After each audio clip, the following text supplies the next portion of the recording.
High everyone, welcome my Sunanda Roy channel. Sunanda Roy চ্যানেলে সবাইকে স্বাগতম।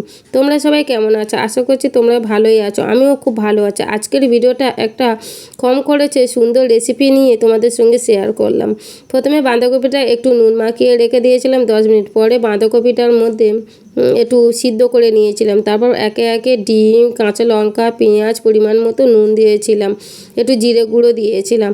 কিন্তু তোমরা চাইলেও এর থেকে বেশি একটু কাঁচা লঙ্কা দিতেও পারো, আবার বাচ্চারা খেলে নাও দিতে পারো। একটু পরিমাণ মতো বেসনও দিয়েছিলাম। কিন্তু যখন মিশ্রণটা করছিলাম তখন মিশ্রণটা কেমন সাদা মতো লাগছিলো বলে একটু হলুদ আর একটু কাশ্মীরি গুঁড়ো লঙ্কাও দিয়েছিলাম টেস্টি হওয়ার জন্যে। তারপরে গ্যাসটা জ্বালিয়ে নিয়েছি এবং কড়াটা বসিয়ে দিয়েছি, পরিমাণ মতো তেলও দিয়েছি। কিন্তু একটা মজার বিষয়, এটা কম তেলও লাগে।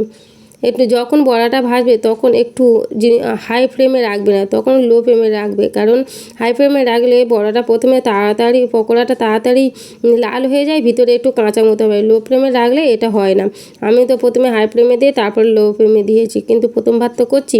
তোমরা এর আগে কে কে করে খেয়েছো আর কে কে খাওনি প্লিজ আমাকে একটু কমেন্ট করে জানাও। একটু বানিয়ে নিলাম বাঁধাকপির পকোড়া। দেখা হচ্ছে পরের ভিডিওতে। Bye, tata.